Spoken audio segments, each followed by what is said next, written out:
Hello, welcome to the Python Software Foundation annual members meeting. We're so happy that you all can join us, unfortunately virtually, but if you happen to catch us at future events, we'll be happy to say hi in person.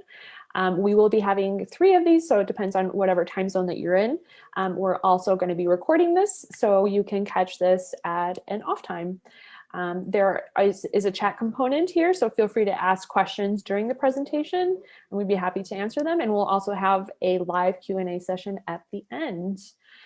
So my name is Eva. I'm the Executive Director of the PSF, and I will be passing this along to others throughout the meeting, but I wanted to give you an update on the PSF's programs as they are this year. So Python US 2021, which is always our largest program, at least in terms of how much time and effort it takes to put on, is happening virtually right now. And registration is still open, so feel free to, if you are interested, to hop out to us.pycon.org to register.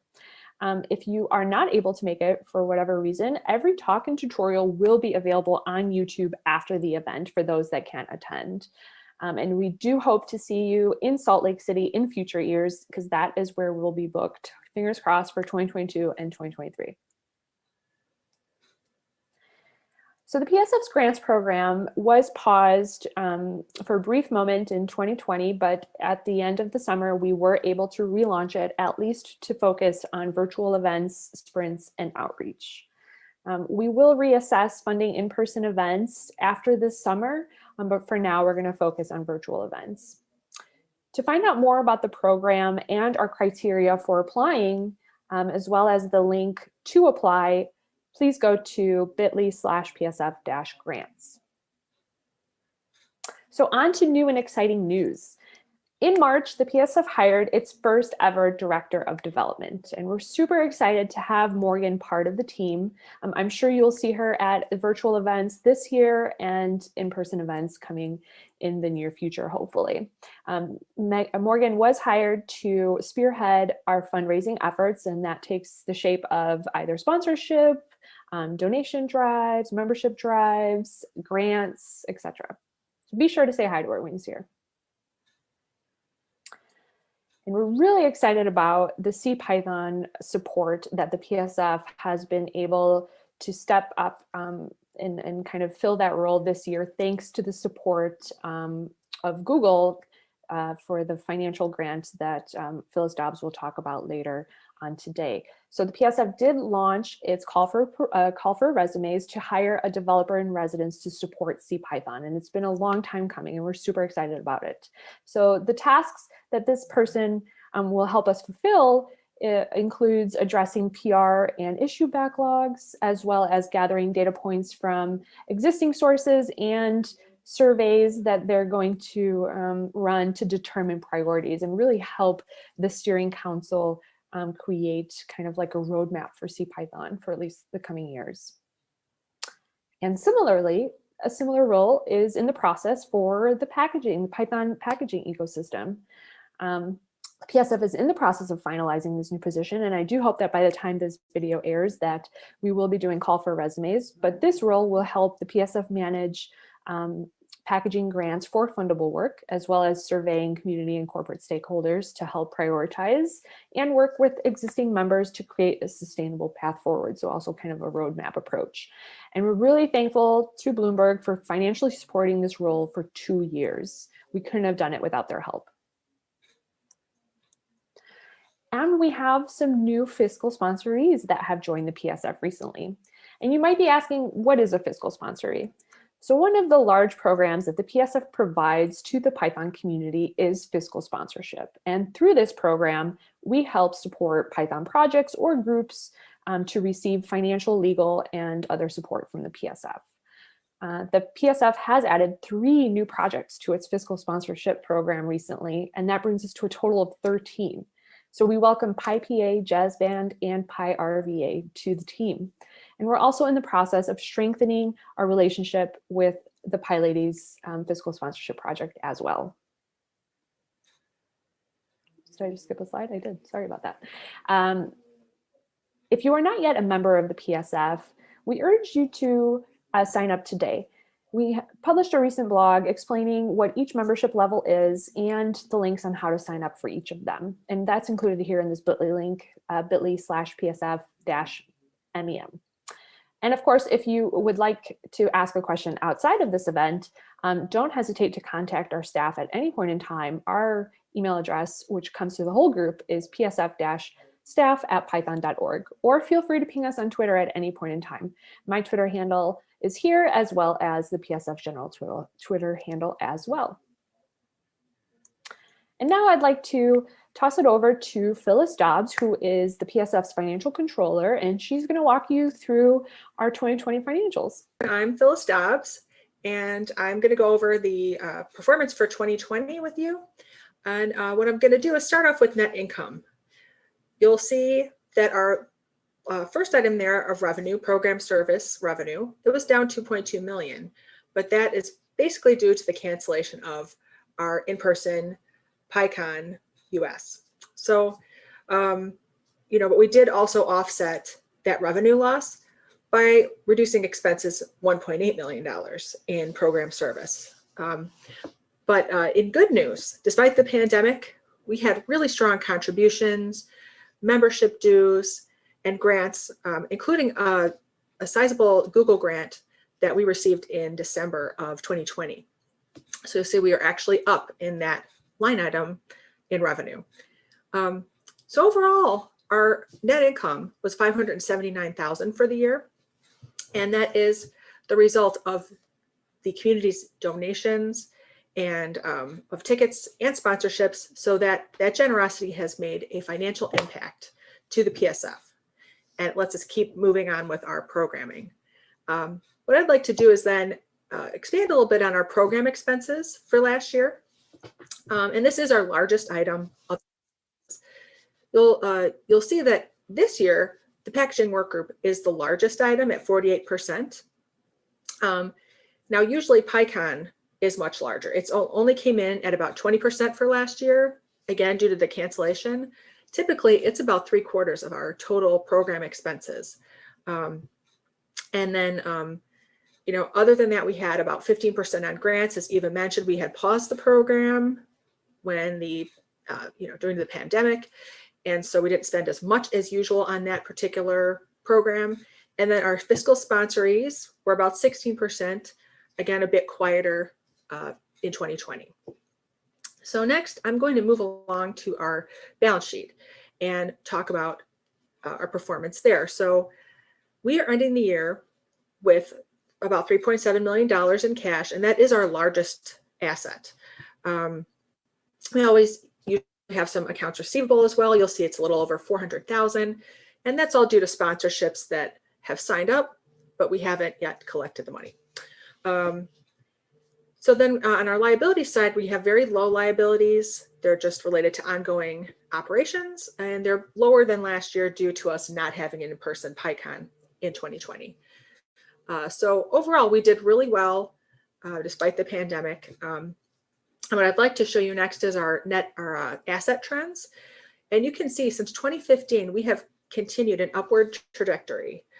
We've now built up about 1.5 years of operating reserves. And the exciting thing about that is that we have funds in the bank to support us during times of economic uncertainty, just like this last year. So we feel great that we can continue working on all of our programs with these savings. And then we're going to be adding in some more higher return investments to our portfolio, and that'll help us put that money to work while it's waiting for us. So that's it for the financial section. So what I'd like to do now is pass it on to Lorena Mesa to give us an update on the PSF bylaws.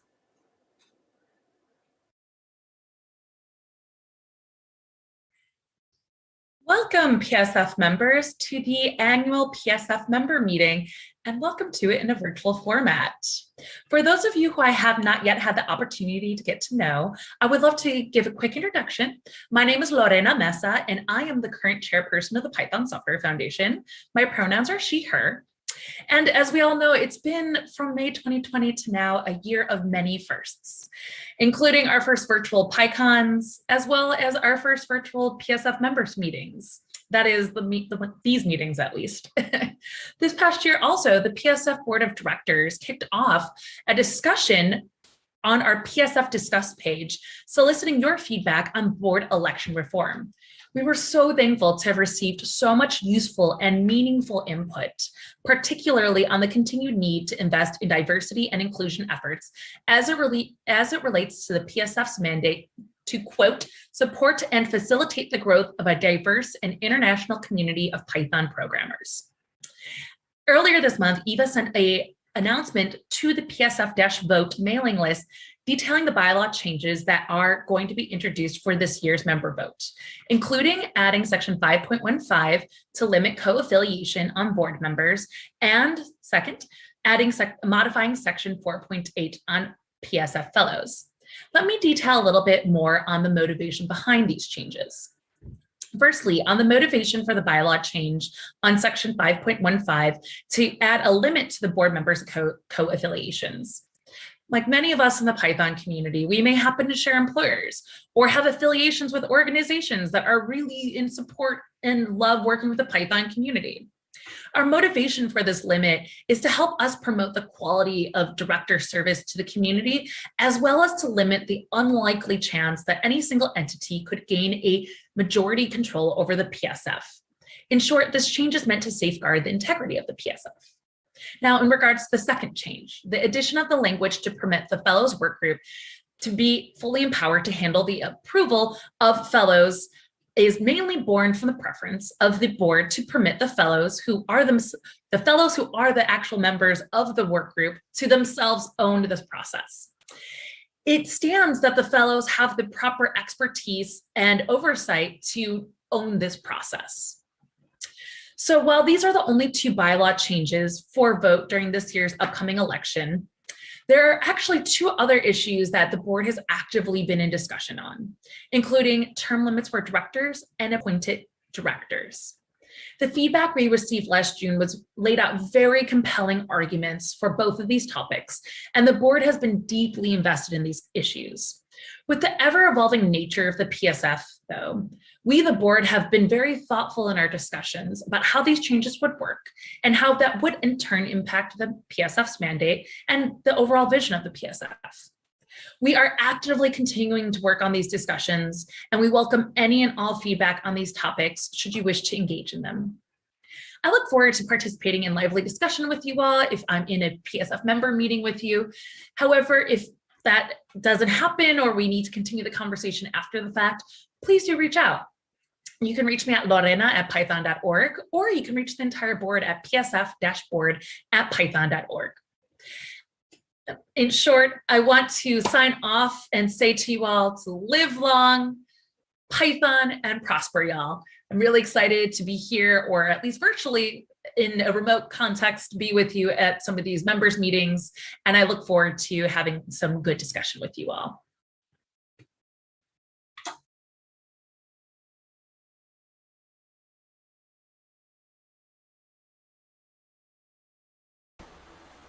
Hi, folks.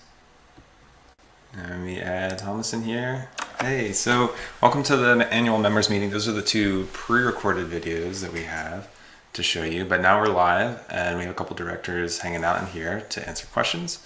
And I did want to run through a couple things, so I missed the introduction at the beginning, but this is our annual members meeting. I'm Dustin Ingram. I'm one of the directors. We also have Thomas Valders here with us. He's also a director on the board of the Python Software Foundation. A reminder that this event is under the PSF Code of Conduct. We just got program updates from Ewa, the executive director of the Python Software Foundation, and Phyllis, our PSF financial controller, telling us this sort of status update on what the PSF is at and where our financials are at as well.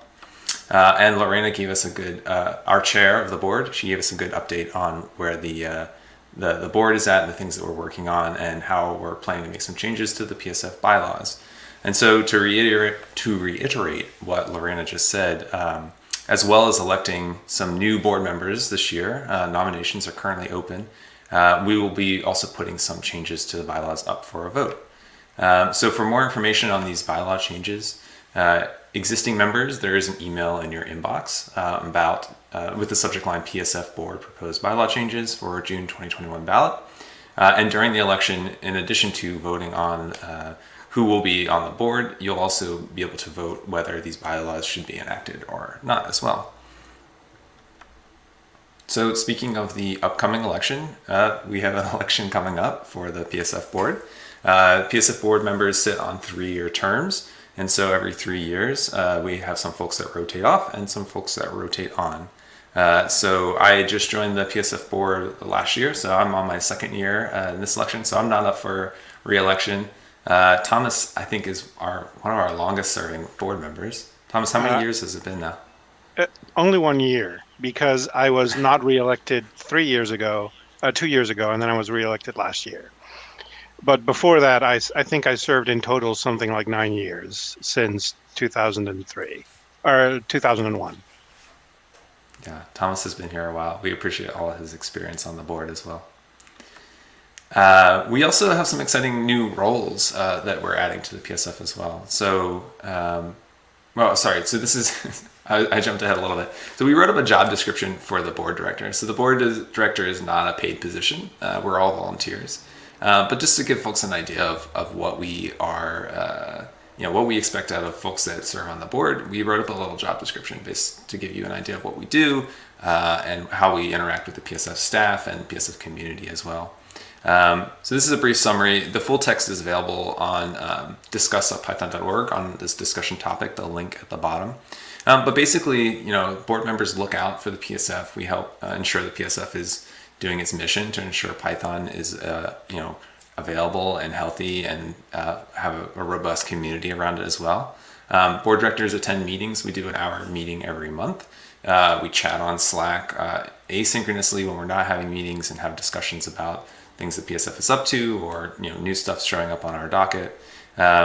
We volunteer in committee work. So most of us, actually I think all of us, sit on subcommittees as well. So like we have a fundraising subcommittee, we have a communications subcommittee, folks that work on more specific parts of what the PSF does and operates, and we all volunteer on those as well. And we also get involved with fundraising, promotion of the PSF. So we talk to potential sponsors, existing sponsors, just help drive the need for sponsors to come and help support the PSF with fundraising, because we primarily rely on sponsor donations. So this election cycle, there will be 3 board director positions open. The way it works is that folks can be nominated to the board. You can have someone else nominate you, or you can self-nominate. And in both cases, there will be a nomination statement, something describing what you plan to do as a director of the board, where your priorities are, and sort of just a general introduction of who you are and why the voting members should vote for you.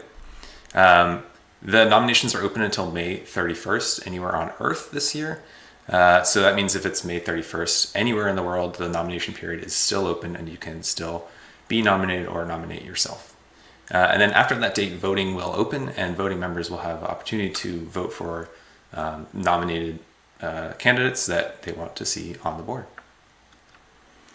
So speaking of voting members, I wanted to just get a sort of a sense of who we have listening now. So if you want to pop in the chat and say, what type of PSF member are you? Are you a supporting member? Are you a contributing member? Are you one of our other membership categories? I'd love to sort of hear where everyone is.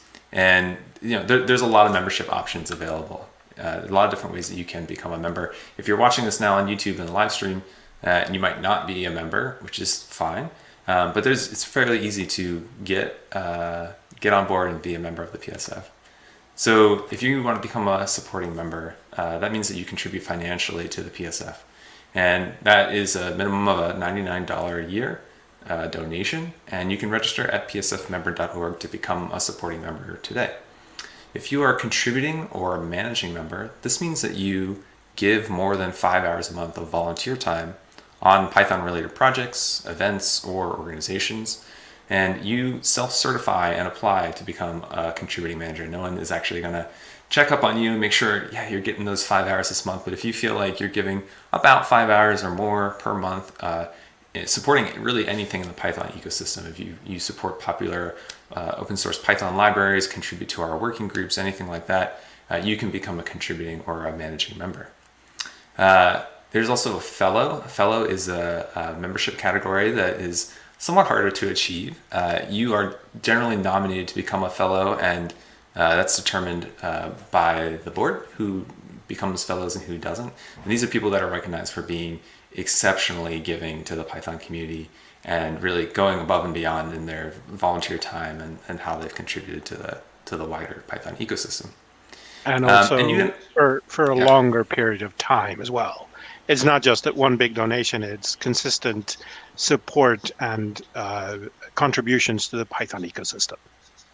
Yeah, exactly. In fact, I'm not sure, I might be wrong, but I'm not sure any of our fellows are fellows because they gave us a lot of money. Almost all of them, none. I think, are because they've just done an incredible amount of work and really made an impact in the way Python has progressed throughout the years. Yes. We also have basic membership. So basic membership is free. Anyone can become a basic member. You can become that right now, zero cost. You don't have to volunteer or do anything. It is a non-voting membership, but you can say that you are a member of the PSF, and it allows us to sort of stay in touch with you, let you know what's going on, and help try and get you involved more deeply in the Python Software Foundation. So you can find more details about this. Let me hide this link. Yeah, at this link down here, python.org/PSF/get involved. So supporting membership and fiscal sponsorship of our sponsors help the PSF fund really amazing things.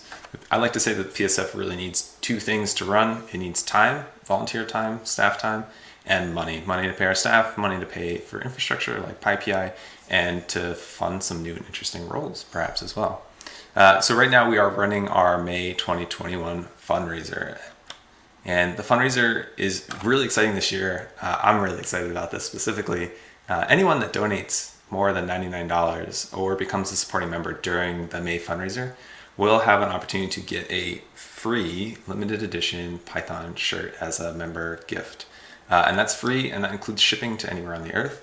This is the first time we're offering any kind of benefit like this. So if you're not already a member or supporting member, I would encourage you to become one. This is a really nice little bonus and thank you that we like to offer to our members this year. Oh, and there's not a picture of a shirt. I'll have to get pictures in there. If you go to the PSF Twitter account, there's some good pictures of the shirts there. They look pretty nice. So with that, that's the main part of the member meeting. We have about a half an hour left, so we can do Q&A here. If you want to drop your questions in the chat, we can take a chance to answer them. And Thomas and I will otherwise just chat here, and we have some other prompt questions as well. So I'm going to scroll back through the chat. I see someone said, what free? Oh, Jackie, what free and limited edition? Yes, the t-shirt is free and it is limited edition. I think this will probably be the only time we print these shirts for this particular fundraiser. So, if you're into some cool Python shirts, this is your chance to get it.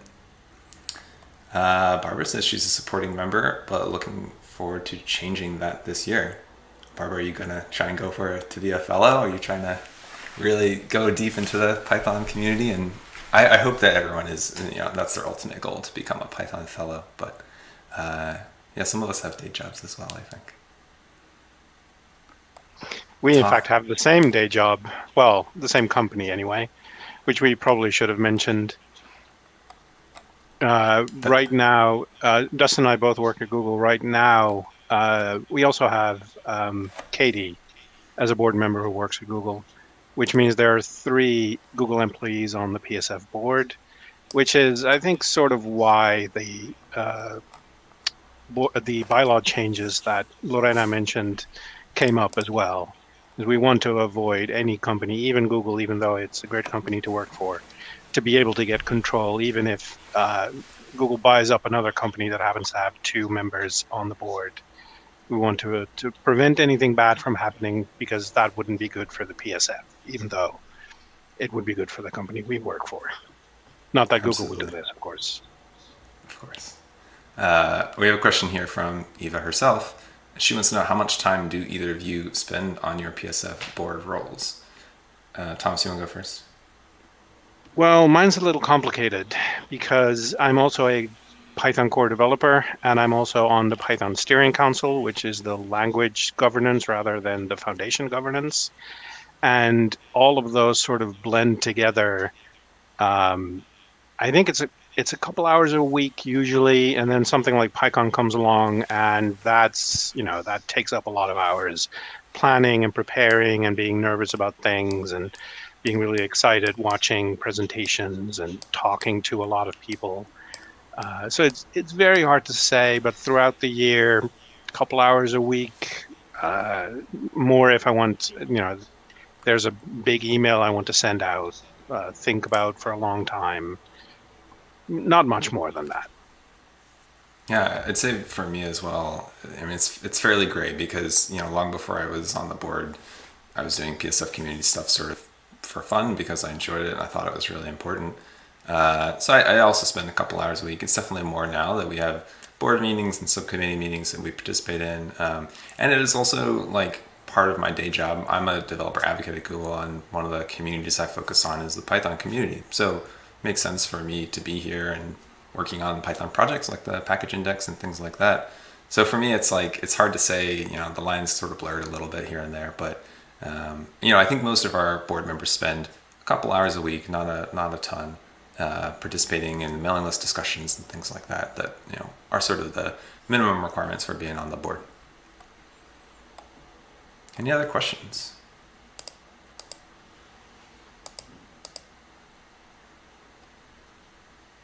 I should probably mention that my work at Google doesn't directly involve the PSF because I work on the Python.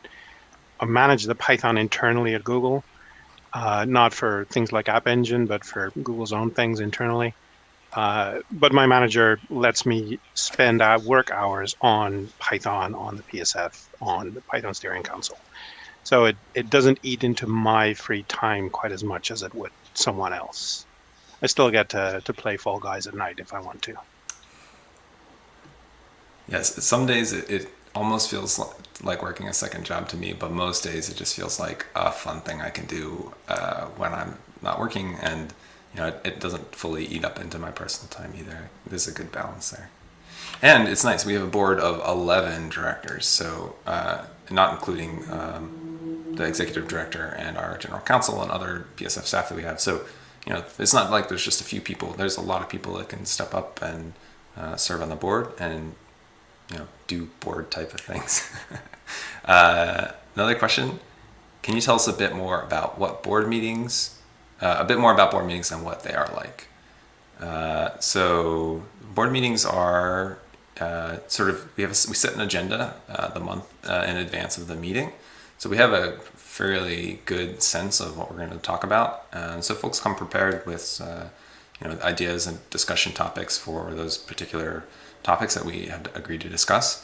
And we try to keep to a very strict clock, a strict time. So each one is sort of time boxed into a couple minutes or more, depending on how much discussion we need. And everyone's time is really precious, so we try to have quick discussion, keep as much discussion as possible on mailing lists and things like that, so we can reserve the actual meetings themselves for really deep, in-band discussion. We do them on Zoom. That's the current thing. And the PSF staff joins us and listens to us all talk to each other. And Thomas, anything else to add? What are the meetings like for you? I was just thinking how much they changed over the years, because in 2001 we did the meetings over IRC, so that's just text chat, and then voting was a little trickier because of the legal issues. I don't even remember how that was handled. And then when I rejoined the board 5 years ago or 6 years ago, it was phone calls or voice conferencing. With a number you could dial if you only had a landline you can dial with, or a cell phone you could dial with. And then last year we started doing Zoom, I think, and it changed how people interact. So at the same time, because the board keeps professionalizing, it became more structured, more, like you said, time boxed. It doesn't go over by half an hour as easily anymore, or at all, because the board members are all spread out over the world. It is always going to be very, very late at night for someone, and they're, spending their free time staying up late, staying awake, and following the meeting and contributing to the meeting. You don't want to then keep them from the bed any longer than you need to. So I think the better structure and putting more discussions on Slack or email has been a giant improvement. Yeah, I mean, one thing I'll add also that I forgot to mention, you were mentioning, some people joining late at night. We do try to rotate the meetings as well through different time zones, so we don't always inconvenience the same folks. The board is great. We're really distributed through a lot of time zones, which I think is great for representation of those communities. It does make it hard to schedule meetings sometimes as well. And usually, actually, our meetings during PyCon are nice in person at an event. We're all in the same room, we get to see each other. I haven't been able to participate in one of those yet, unfortunately. I'm looking forward to it, but usually those are actually full day long meetings that we have over the 2 days at PyCon, where we can really get a lot of work done.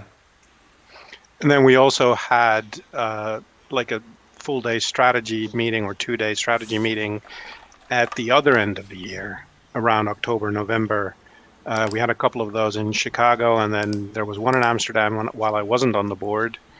I arranged it while I was still on the board, knowing that I might not be on the board when it happened, and that was fine. And it was in Amsterdam so that it would be easier for people outside of the US to come to as well. Obviously, those haven't happened during COVID either.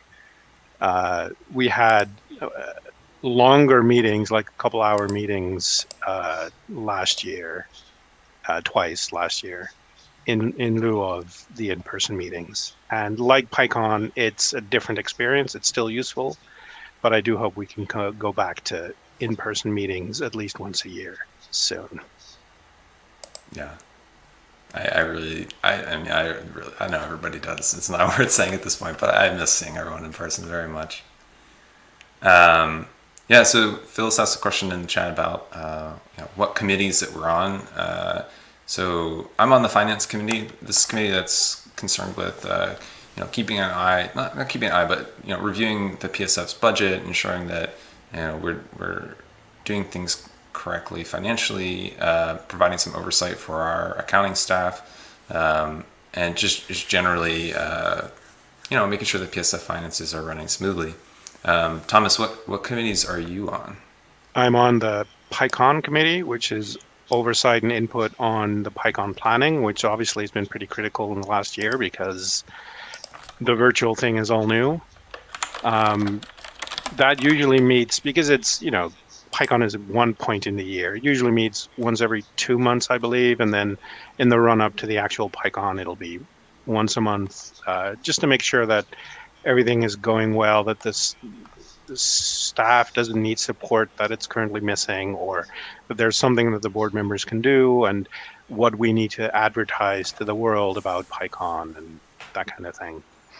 I'm also on the Fellows work group, which is not a committee, but it's a work group, so it has non-board members on there as well. That is the work group that evaluates potential fellows and promotes fellows, which is an interesting work group to be on because you get to know a little bit about all these amazing Python people all over the world who have been making tremendous contributions, and you get to recognize it by making them a fellow. Yeah, I'm on a couple of work groups as well. So I'm on the diversity inclusion work group, which is a new work group that we started in the past year. It has a lot of folks on it from all over the globe, and it's really incredible. And they'll be doing a panel at PyCon. I don't know the exact time, but sometime later. I'm also on packaging work group and project funding work group, which is a work group focused on identifying projects that could be that the PSF wants to do and could be easily funded by potential sponsors or donors. So those are also fun work groups for me to participate in. Generally just focused on keeping. I've been involved. I think packaging was my first work group, and just stuck with that one for a long time and joined the others as I joined the board. Thomas, what was your first committee or work group, or before you were on the board, were you on a committee? No, you can't be on a committee if you're not a board member. The committees are board member only, although I guess we could appoint officers to it as well. The first work group, so the thing is, I was active as a core developer before the PSF existed. I was on the board the first 3 years the PSF existed, and all of that was way before we had work groups. So I don't know what the first work group was. It probably finance, but that was 6 years ago. So I just realized I can put questions up here. That's so nice. Yeah, Eva found the D&I panel will be on Saturday at 11 Eastern. Thanks for doing that, Eva. Any other questions? Now that I can put them on the screen, I really I want lots more questions. All right, I'm going to put Teresa on the spot. Teresa is a contributing member. Teresa, will you tell us what you contribute to as a contributing member? There's just so many Python projects and things that people are doing, and I feel like I just can never keep track of them all. I'm not sure. I think there's a fair amount of lag between our chat and the actual YouTube stream, so that this may take a minute.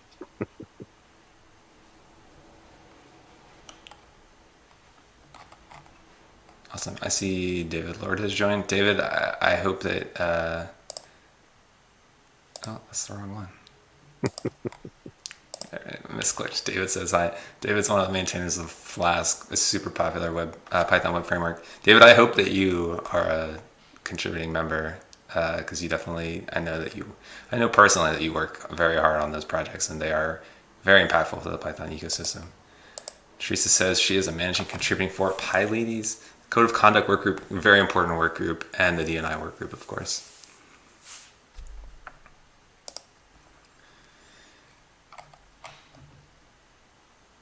And David says he was a contributing member for a while, and he became a fellow last year. That's right, I forgot about that. Congratulations, David. That's really that's awesome. I think the most fun and frustrating experience of being on the fellows work group is seeing names come by as proposed fellows where you were sure they were already fellows. And we've had this since the start of the PSF, where people who are active just don't get recognized as a fellow until years after they made their most significant, or they started contributing. So I think last year or the year before, we recognized Thea Flowers, who's been an amazing contributor to Python for a long time, and it just never occurred to anyone to make her a fellow. And there's a lot of names every time. So David is also one of those. Yeah, I really do feel like every time there's a discussion about a fellow, someone says, "Wait, weren't they already a fellow?" I mean, I think it's just happened literally every time that we've had the discussion. So, yeah.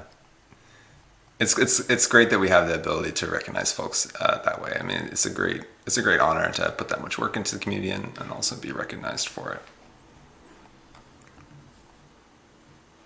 All right, folks. Let's see.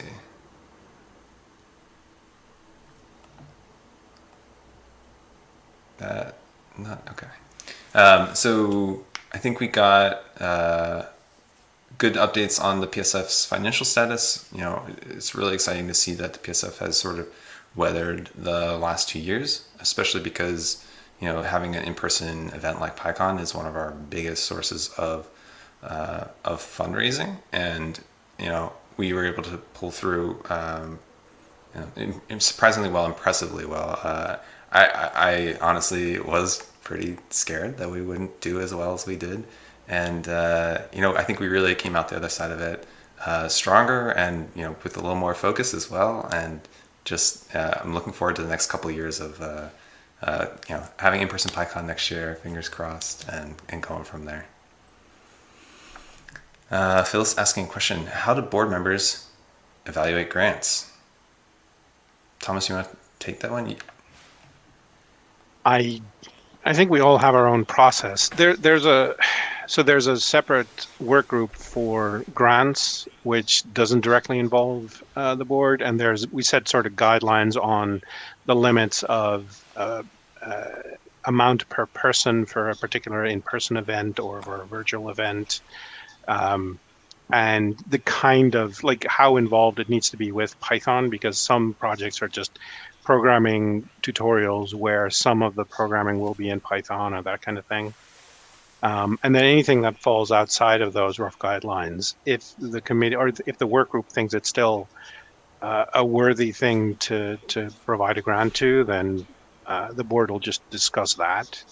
And I think we all have our own little evaluation of how far our money can go and how much we want to spend in that area or that that focus, or whether we're better off directing them to some other source of grants, because we do that as well. Like if it's a scientific community, then they may be better off getting in touch with NumFocus or some other foundations, or getting corporate sponsorship. It all depends. Yeah, I want to highlight also that we have a grants work group, and they primarily evaluate our grant requests and ensure that we're being consistent and applying grants in areas that really need more support than others, perhaps. And yeah, they are great volunteers and do great work there as well.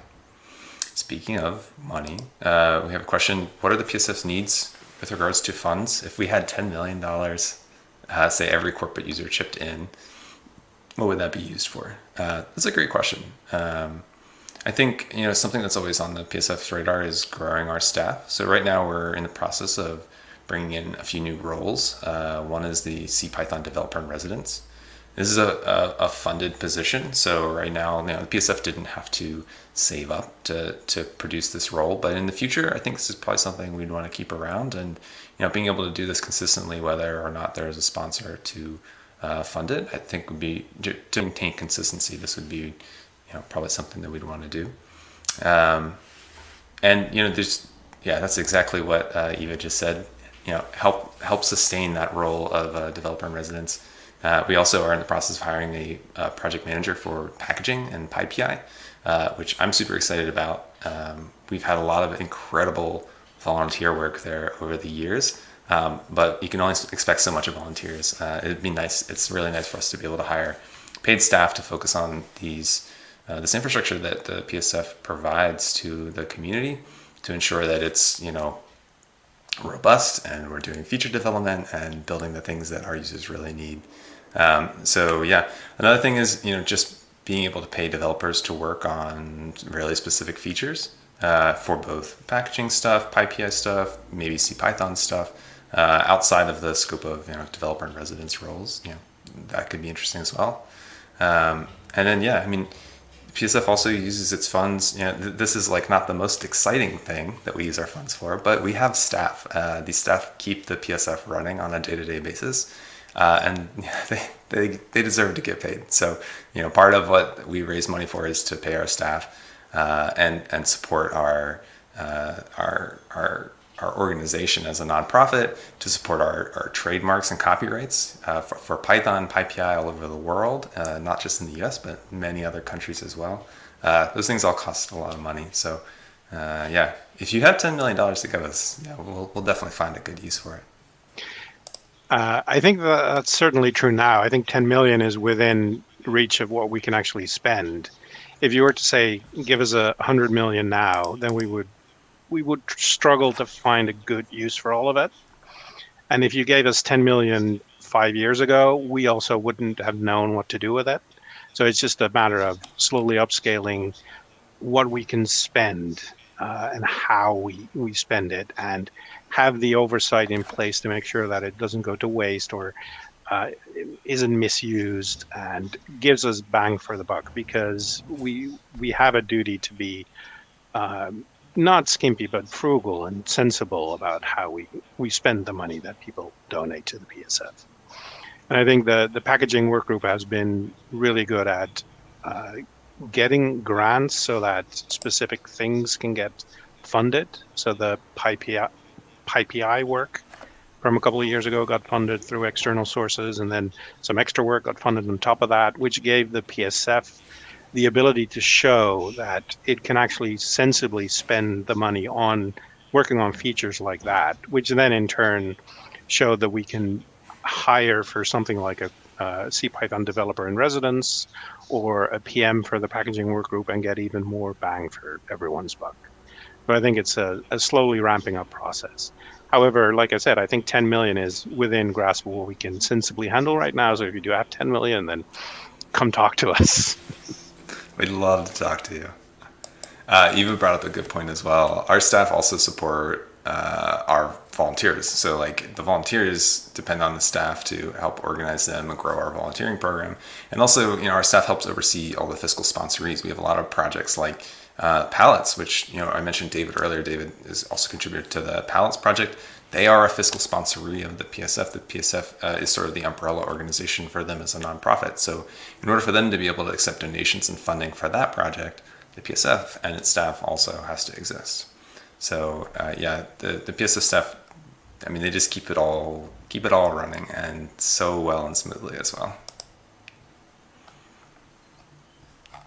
All right, we're getting close to the end. I want to make sure that we have just a little more time for any other questions that we might have. Again, the nominations for the board are open now.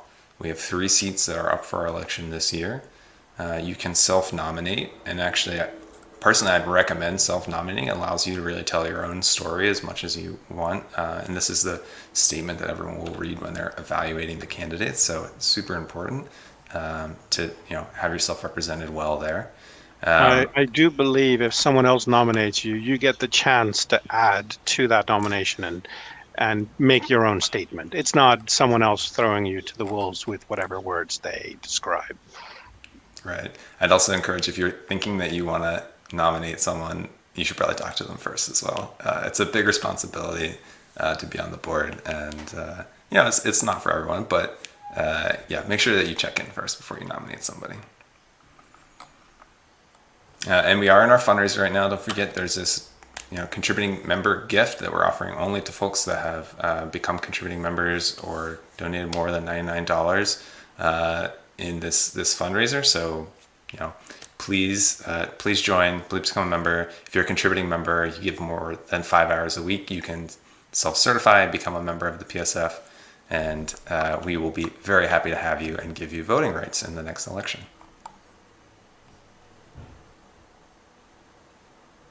David asks, is there any documentation about how you designed a position, job description, and did the hiring?